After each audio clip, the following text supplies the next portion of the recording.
បាទជំរាបសួរបងប្អូនថ្ងៃនេះខ្ញុំបាទគ្រូអសុតបារានជ័យទឹកសូមចែករំលែករុក្ខជាតិមួយទៀតហើយរុក្ខជាតិនេះផងដែរបងប្អូនតេតិនអសុតបារានខ្មែរយើងឈ្មោះថាសង្ខហើយសង្ខនេះយកទៅប្រើប្រាស់ដូចជាពោះចឹកហើយនឹងរាកមូលកាពះពោះវៀន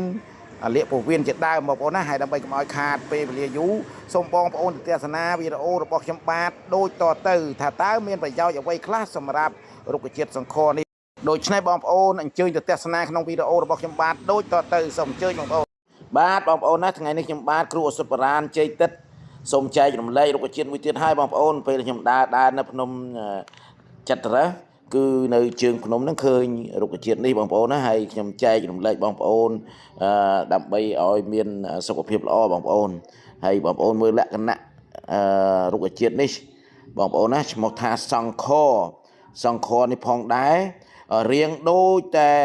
សង្ឃាអញ្ចឹងបងប្អូនស្លឹកអីដោយដើមដោយដូចគ្នាអញ្ចឹងបងប្អូនហើយប៉ុន្តែយើងចំណាំបើសិនតែយើងចំណាំផ្លែ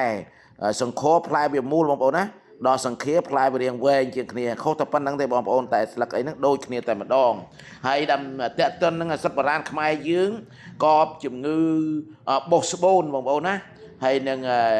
កូនកញ្ចៃបើសិនជាបងប្អូនមានបោះស្បូនមានជំងឺអាការៈរោគបោះស្បូនបងប្អូនយកទៅប្រើដោយដាក់តែ15ក្រាមទៅ20ក្រាមបានហើយបងប្អូនណាយកទៅប្រើដើម្បីព្យាបាលជំងឺកើតបោះស្បូនហើយចំណែកកូនខ្ចីឆ្លងទន្លេរួចទេបងប្អូនជាថ្នាំទាស់ដែលរុក្ខជាតិសង្ខនេះថ្នាំទាស់ដោយកូនខ្ចីឆ្លងទន្លេរួចហើយវាទាស់យើងយកទៅប្រើទៅឲ្យដាក់ដូចខាងលើអញ្ចឹងហើយខ្ញុំនិយាយច្រើនកុំឲ្យវីដេអូវាវែងបងប្អូនណាដាក់ដូចខាងលើអញ្ចឹងកាលណាយើងចេះដាក់ចេះលាយគឺប្រកបប្រសើរនឹងជាបាលពូកែបងប្អូនហើយវាធ្វើឲ្យយើងអាយុវែងកាលណាយើងដាក់លើសច្រើនពេកវាធ្វើឲ្យអេរអាចពុលក្នុងសារពាង្គកាយយើងពិសេសគឺថ្លើមតែម្ដងហើយបើយើងចេះដាក់ចេះលាយហើយវាចេះប្រើថ្នាំគឺប្រកែណាបងប្អូនអាយុវែងទៀតហើយនឹងដូចជាបងប្អូនដាក់អត់គ្រប់ដូសក៏វាអត់ប្រយោជន៍ដែរមានន័យថាសូន្យបងប្អូនបានលោកគ្រូចេះតែគ្រប់វីដេអូលោកគ្រូនិយាយប្រាប់បងប្អូនដើម្បីឲ្យដាក់ចំគោលដៅសារពាង្គកាយយើងហើយអ្នកជំងឺរបស់យើងឈឺហ្នឹងគឺមេរោគហ្នឹងវាស្រូបវាយកទៅព្យាបាលយ៉ាងឆាប់រហ័សវាស៊ីមេត្រីគ្នាចង់និយាយចឹងណាបងប្អូនណាហើយនឹងទី2បងប្អូនទី3ដូចជាពោះចឹកបងប្អូនណាសង្ខនេះផងដែរកាលណាពោះចឹកអាសេរពឹសចឹកហ្នឹងបងប្អូនយករឹសវាយករឹសសង្ខហ្នឹងទៅដោះធ្វើថ្នាំឲ្យផឹកទៅពិសាទទួលទានទៅហើយបាត់ហើយចំណែកតែពោះចឹកបងប្អូនហើយនឹងមួយទៀតបងប្អូនទី3ទី4បងប្អូនណារត់លាកពោះវៀនបងប្អូនក៏យករឹសដែររលាកពោះវៀនណាហើយយកដូចគ្នាអញ្ចឹងបងប្អូនយកដូចខាងលើអញ្ចឹង15ទៅ20ក្រាមដូចគ្នាអញ្ចឹងយកទៅប្រើប្រាស់ហើយសង្ខនេះផងដែរបងប្អូនណាគេប្រើទៅការលាប់កញ្ជ្រិលបងប្អូនលាប់កញ្ជ្រិលបងប្អូនយកបុកវាយកស្លឹកសង្ខហ្នឹងឬក៏ផ្លែយកបុកវាលាបលើអាកញ្ជ្រិលអញ្ចឹងហ្នឹងបងប្អូនយកទៅលាបទៅវាធ្វើឲ្យជា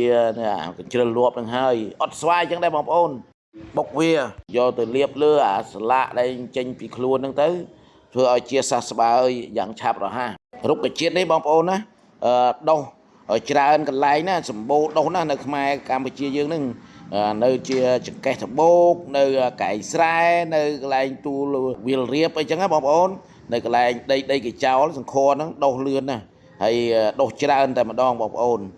ហើយបើសិនជាបងប្អូនមើលថាមានប្រយោជន៍សម្រាប់សុខភាពបងប្អូនហើយ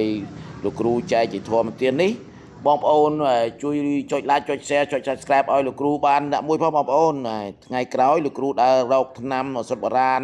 ណាល្អដើម្បីបំរើសុខភាពដូចជាពូកែស័ក្តិសិទ្ធិអញ្ចឹងបងប្អូនចែករំលែកដល់បងប្អូនដើម្បីបងប្អូនយកទៅប្រើប្រាស់ហើយនឹងបានអាយុវែងទី1ទី2យើងមិនចុះថវិកាក្នុងគ្រួសារយើងផងបងប្អូនណាហើយនៅជាចុងក្រោយនេះខ្ញុំសូមបួងសួងនៅទេវតាទាំងឡាយក្នុងលោកសូមឲ្យទេវតាទាំងឡាយក្នុងលោកនោះថែរក្សាក្រុមគ្រួសារបងប្អូនសូមឲ្យបងប្អូនបានសុខបានចម្រើនគ្រប់គ្នាម្យ៉ាងទៀតសូមជូនពរ4ប្រការ អាយុវណ្ណៈសុខៈពលៈកំបីគ្លៀងគ្លៀតឡាយគណៈពេលនេះខ្ញុំបាទគ្រូអសុទ្ធបរានជ័យទឹកសូមគោរពសូមជម្រាបលា